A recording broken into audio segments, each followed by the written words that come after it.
আমরা একটা ট্রেনের অঙ্ক দেখব। 250 মিটার দৈর্ঘ্যের একটি ট্রেনের গতিবেগ 40 কিমি পার ঘন্টা। একই অভিমুখে 20 কিমি পার ঘন্টা বেগে এগিয়ে আসা একই দৈর্ঘ্যের একটি ট্রেনকে কত মিনিটে অতিক্রম করবে। দেখো এখানে বলছে একই দৈর্ঘ্যের আরেকটি ট্রেন আছে, অর্থাৎ এই ট্রেনটা তো 250 আছে, তাহলে এই ট্রেনটা 250 আর একটা ট্রেন 250, দুটোরই দৈর্ঘ্য সেম, অর্থাৎ টোটাল আমি ডিস্টেন্স পেয়ে যাচ্ছি কি 500 মিটার, তাই তো 500 মিটার টোটাল ডিস্টেন্সটা পেয়ে যাচ্ছি। এই যে 500 মিটার এটা হচ্ছে দুটো ট্রেনের লেন্থ।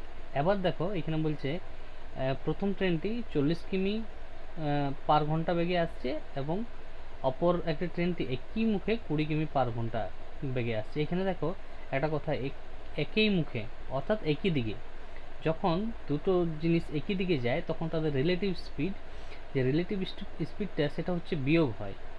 এখানে তাহলে 40 কিমি পার আওয়ার একটা আছে, তার বিয়োগ করব কত 20 কিমি পার আওয়ার। এই দুটো স্পিড বিয়োগ হবে, কারণ এখানে রিলেটিভ স্পিডটা একই অভিমুখে আছে, তার জন্য রিলেটিভ স্পিডটা বিয়োগ হবে। তাহলে এখানে কত বেরোচ্ছে 20 কিমি পার আওয়ার বেরোচ্ছে বিয়োগ করে।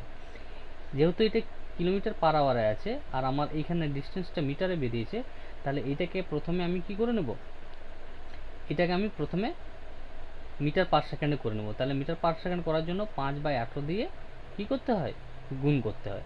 তাহলে দেখো 20 আর 5-এ 100, 100/18 মিটার পার সেকেন্ড আমার বার হচ্ছে।